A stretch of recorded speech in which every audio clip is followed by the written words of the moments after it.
con mi experiencia personal, que traté de vincular con la reflexión académica. La posibilidad de constituir un problema de investigación, que digamos fue la guía de mi investigación con la que yo hice mi tesis de magíster, después mi tesis de doctorado, después hice un postdoctorado y así seguí. Todo esto vinculando, digamos, con el tema del tema del partido político. Nació de lecturas, nació de conversaciones, nació de debate, pero nació también de mi propio carácter de mujer y de ser mujer y militante política, ¿ya? De tanto compartir con militantes, me daba cuenta que el partido era mucho más que una simple estructura orgánica con ideas más o menos acabadas y desarrolladas. Sobre todo más el partido donde milito yo, donde la estructura de ideas es una bolsa de gato, como dijo el compañero. Yo soy militante del Partido Socialista. Había en los partidos un conjunto de elementos subjetivos que no quedaban lo suficientemente desarrollados. Por ejemplo, cuando yo me aproximé a entender el partido político a través de Duverger en la ciencia política o a través de Tulio Alperin en la historia política latinoamericana. Yo leía esos textos sobre los partidos y yo decía, esto no representa lo que es el partido ni la experiencia de la militancia. En la búsqueda entonces de cómo entender al partido político más allá de la estructura, me encontré con un cientista político, con un filósofo y cientista político, que la compañera cuando partió lo mencionó. Estoy hablando de que me encontré académicamente, no físicamente, me encontré académicamente con Norbert Lechner. Y a través, digamos, de la lectura de algunos de los textos de Norbert Lechner, entendí que para poder comprender la política, los partidos y la militancia, la esfera de la estructura era importante, pero también había una dimensión que me había sido historizada, que era la dimensión subjetiva de la política. En ese caminar medio desordenado, tratando de encontrar categorías conceptuales nuevas, me encontré también con la perspectiva microhistórica, que rescatando los sujetos y revirtiendo las ópticas me permitía recuperar la experiencia de los actores y pensar al partido desde los sujetos y desde la práctica. Así me encontré con los trabajos de Magnusson, de Giovanni Levi y otros tantos microhistoriadores que se rehusaron a creer que el hombre tuviera restringido su comportamiento a evoluciones predeterminadas de forma metafísica en la historia. Desde esa perspectiva introdujeron la diversidad en el análisis, rompiendo las clásicas dicotomías reduccionistas que prefiguraban la actuación humana en marcos fijos.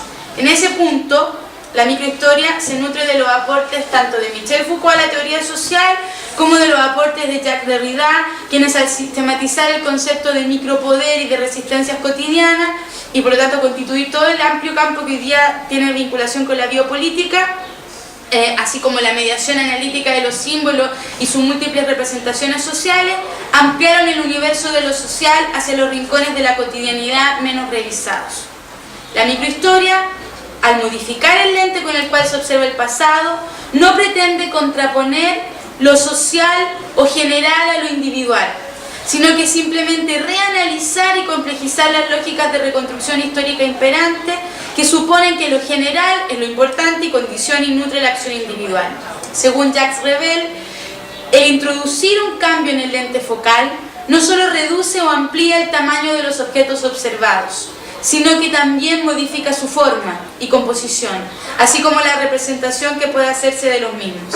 De allí que el principio de variación tienda a no aceptar condiciones o contextos predeterminados al sujeto y su acción. Entonces, instrumentalizando el concepto de microhistoria y de subjetividad, me vi en la obligación de repensar entonces qué era el partido político. Y ahí me encontré con el concepto de comunidad de sujetos. O sea, que el partido es una comunidad de sujetos. La idea de comunidad la rescaté de la propuesta que hizo desde la antropología Clifford Geertz. Este antropólogo entiende como comunidad, y aquí cito a Geertz, la tienda en que los pensamientos se construyen y deconstruyen, el lugar donde los sujetos articulan su historia y donde prestan atención a materias tan sólidas como la representación de la autoridad, la creación de fronteras, la retórica de la persuasión, la expresión del compromiso y el registro del disenso. En otras palabras, son grupos de personas vinculadas entre sí de múltiples maneras, cuya coherencia analítica se la da el cientista social, pero cuya luz se hace visible mediante la construcción de identidades poderosas en torno a la producción de ideas y prácticas materiales de los sujetos en cuestión.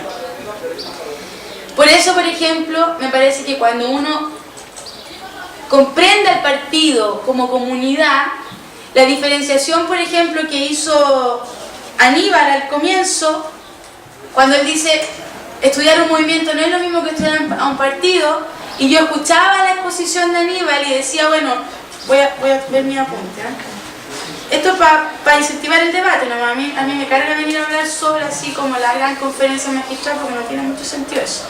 Entonces, el Aníbal dice, cuando uno analiza la identidad de este movimiento nacionalista en Chile, dice, los militantes usan uniforme, juran, construyen una retórica de la virilidad y se conectan simbólicamente con experiencias de otros espacios que forman parte de la identidad. Entonces cantaban canciones de la Guerra Civil Española. Y yo me pregunto cuando escuchaba a Aníbal, ¿en qué se diferencia eso de los otros partidos políticos? Todos los partidos políticos, en la izquierda y sobre todo, digamos, la izquierda, que es lo que yo he estudiado, tienen uniforme. Hoy día no, ¿ya? Pero en esos años sí. Y por lo tanto, cuando uno analiza la construcción de la identidad, tiene que también analizar el contexto que se construye intersubjetivamente. Cuando yo entré a militar al Partido Socialista, en la década de los 80, me acuerdo que el compañero de la JS que estaba a cargo de nuestro juramento había estado con otro grupo toda la noche tiñendo las poleras verdes con las que jurábamos los compañeros de la JS. Obviamente esas poleras las lavamos y esas camisas las lavamos y se les tiñeron y nos mancharon toda la ropa, etc. Pero nosotros también nos poníamos uniforme. Y en ese acto de juramento nos pasaban un brazalete rojo que decía JS.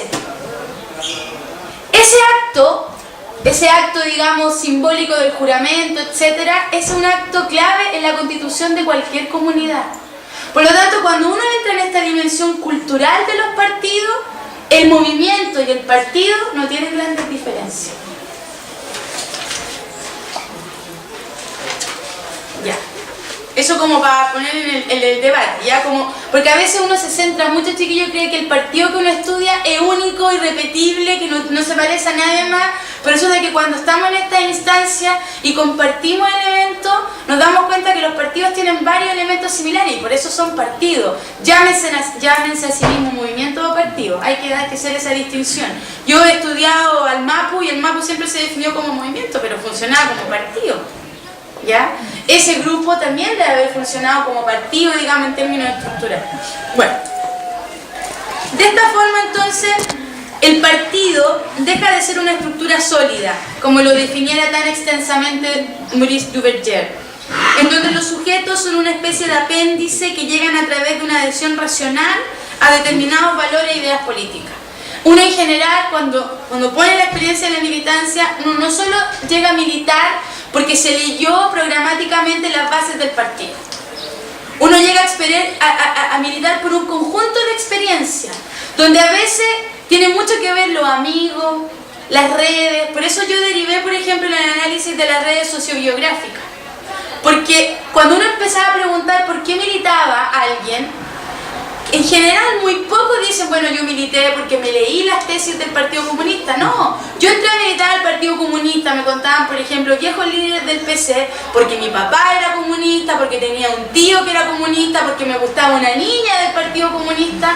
O sea, elementos que son bastante menos racionalizables en términos ideológicos que lo que comúnmente uno cree que es la experiencia militante, ¿ya?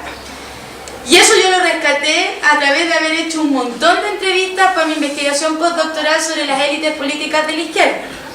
¿Ya? Si alguno se ríe porque entró a militar porque le gustaba una niña, es normal, ¿ya? parte de la experiencia militante.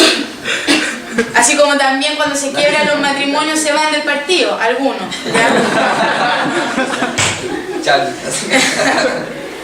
Entonces, el partido, por lo tanto, aparece bajo este concepto de comunidad tomado y absolutamente reformulado de Clifford Geertz como una comunidad de intereses, de vida conjunta, de sujetos diversos, que comparten ideas, pero donde la forma de hacer y practicar la política se encuentra condicionada no solo por las ideas como entes abstractos, sino que por las formas particulares que los sujetos aportan a la significación de las mismas. En ese sentido, cada partido político